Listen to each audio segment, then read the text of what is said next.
We all know what heartbreak's like. That horrible feeling in your chest that just won't lift. Whether you've been on the receiving end of infidelity or just facing a separation or just really dealing with some difficult times in your relationship or marriage, I know the sort of pain that you're going through, and after speaking with hundreds of women in my private practice, they all know what you're going through as well. So in today's video, I want to explain to you a few insights that can help you to recognize your own strength and resilience.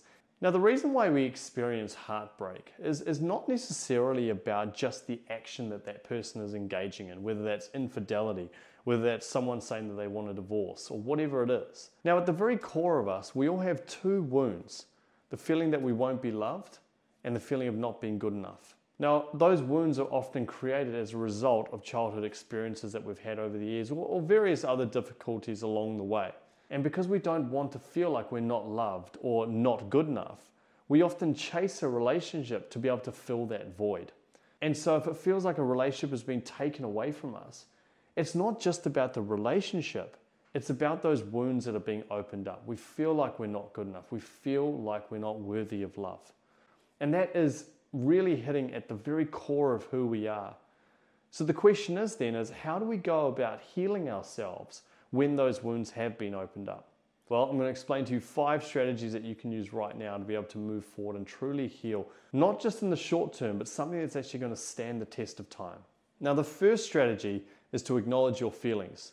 When these emotions come up, often what most people do is they distract themselves, they bury themselves in work, or they try and avoid it, or they don't want to talk about these things, or even if they do talk about it, they're doing it in an unproductive way. They're catching up with, their friends or whoever, and they're staying in their head and talking about the experience rather than giving themselves the permission to actually feel what they feel.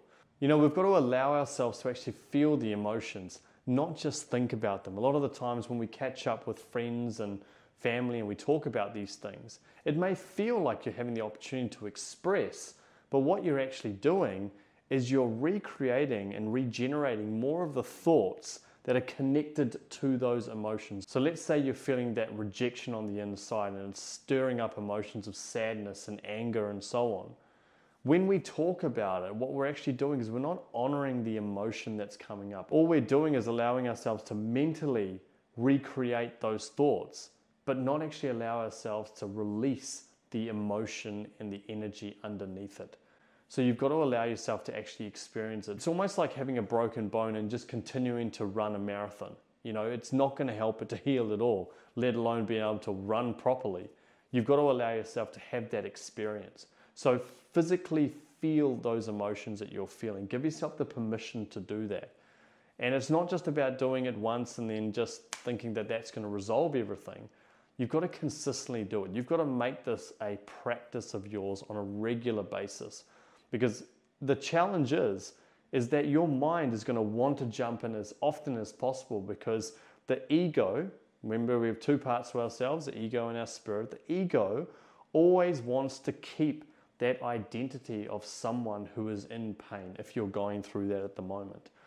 And so it wants to keep that narrative running. It wants to keep that story in your head of all the pain that you've had to go through. And even though that is the truth, it also doesn't have to be our reality. We don't have to suffer in that pain.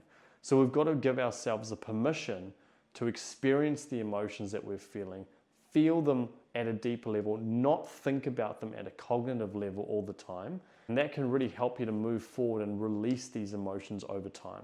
Secondly, embrace self-compassion. One of the number one emotions that a lot of women feel in these situations and in life in general is guilt.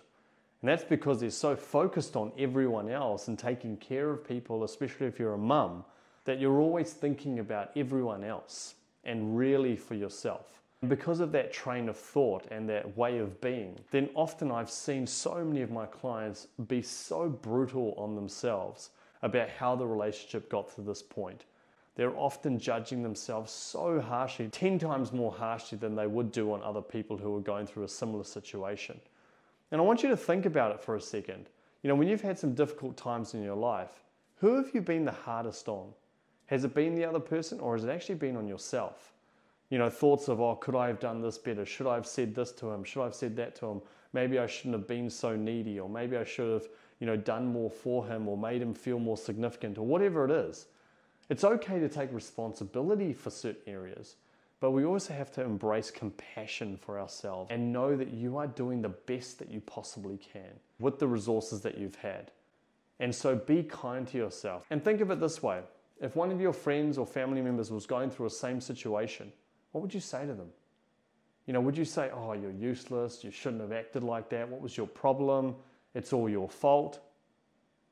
Or would you say, honey, I'm so sorry you're going through this, I know it's such a difficult time, but you're going to be okay, I promise you, you're going to heal through this, I'm going to be there for you every step of the way, and so on. You're going to have that compassion. What we often do as human beings is never apply that same standard that we do for others onto ourselves. And it's time you do that. You have to be compassionate towards yourself. Number 3, understand your patterns. So many times in relationships, we operate with patterns of behaviors that we may have developed from a younger age. Are you someone who has maybe recreated patterns of how your mother used to be in a relationship? And maybe she was someone who was really compliant, and your dad was someone who was maybe the more domineering figure in the relationship. And so throughout the relationships that you've been in, you've always been someone who's maybe been a little bit more on the compliance side and has shut down and not been able to be open and vulnerable and so on. Have you maybe been someone who has operated with a lot of anger and resentment and frustration and have resorted to tendencies that you may have engaged in other areas of your life or maybe when you were younger? Relationships always magnify these wounds, but the problem is a lot of people don't look at those wounds. All they do is look at the actual experiences that they're having rather than understanding the root cause of those experiences. Now, I know this stuff can be really, really challenging to sort of explore, and I get that and I appreciate that, but it's really important to have the courage to confront them. Think of it like being a gardener. And if you keep planting the same seeds and expecting different flowers, well, eventually you're going to get pretty disappointed. Same thing in a relationship. If you're bringing the same version of yourself and not addressing some of those deeper wounds, then what's going to happen is you're going to hope in the next relationship it's always going to be wonderful. Things are going to start to change. But often we find that the same sort of scenarios end up presenting themselves. So really have the courage to go deep, and I promise you're going to find a pot of gold in there that's actually going to help you to create the most extraordinary relationship moving forward. Fourthly, reframe your narrative. Rather than seeing this as heartbreak or failure, see this as an opportunity for growth, for personal development, for healing, for transformation, for raising yourself to that next level of consciousness. Think of your life as a book, as a complete story, but each chapter has its own insights and challenges. And you want to think of this relationship as simply that. It is a chapter in your life, but it doesn't mean that's the whole story. And you want to ask yourself the question, what is this experience teaching me about love and resilience? And what is the deeper lesson underneath all of this? And it might not even be a question you may be able to answer right now, but take the time to be able to sit on it, to meditate, even take time to go and walk out in nature or listen to some of your favorite music or pray if you're spiritually inclined, whatever it is. Use some of these techniques to be able to help you to find that clarity on the inside, and use these experiences to be able to reframe your whole narrative around it. Rather than seeing it as a complete negative, you can actually really flip that into a really positive experience, even though right now you won't be feeling that, and I appreciate that completely.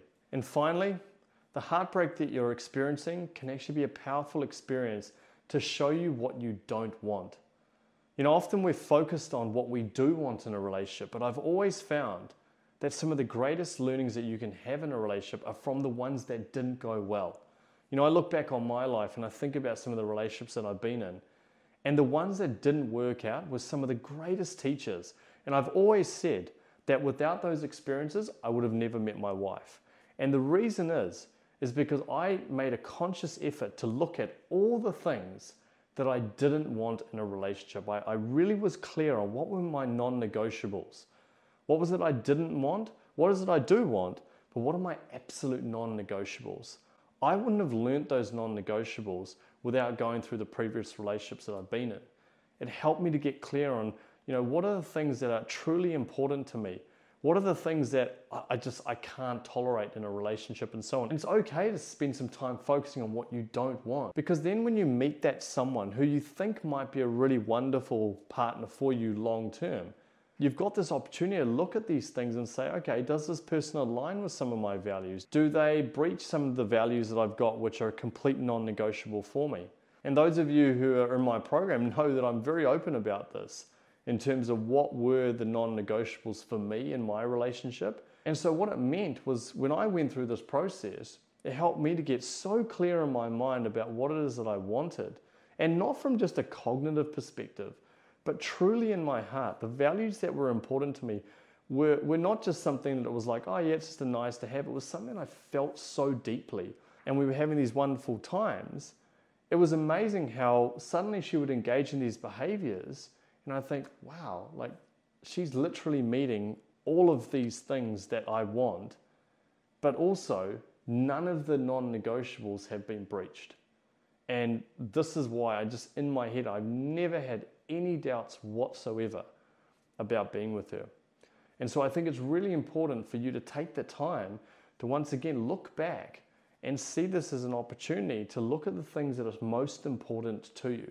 When we learn from our past experiences, we can take this forward and actually be able to create a relationship that you truly desire. Now, even if you're someone who's been married for a long time, and I know it's hard to let go of that, I really do. But a lot of the times when I speak to women who have been in really, really difficult relationships or marriages, they've often had this pain for a long time. There have been these signs that have been going on for years, sometimes decades. And so sometimes this heartbreak, this experience can help you to really take the time to look inward and go, what is it I truly want? And how much have I been tolerating some of these things that are non-negotiable for me? And that can be the learning. That can be the opportunity to say, you know what? Enough's enough. I'm not going to torture myself anymore. I'm going to allow myself to move forward. And if you can really do that, you can find the courage to confront those and use this heartbreak as an opportunity to be able to move forward and create something even more special, then you're using this pain and letting it be a force for good. And that is something that is truly amazing. I want you to all remember that healing takes time. It's not an overnight fix, but the real key with all of this is to make sure that you're laying the platform, you're laying the foundations, and you're really applying it on a daily basis, that you're consistently focusing on being able to feel your emotions and experience those emotions at a deeper level, that you're consistently applying compassion for yourself, that you're continuously reframing the narrative so that it's a positive one for you and an opportunity to grow. You're allowing yourself to see the areas that you can grow in and really move forward. And you're allowing yourself to take that heartbreak, to learn from it, to recognize what you truly want, what you don't want, and see that as an opportunity to be able to create something really, really special in the long run.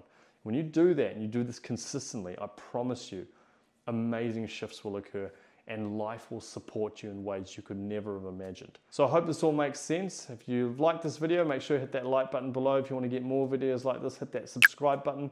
And do let me know if you've got any questions or takeaways or comments.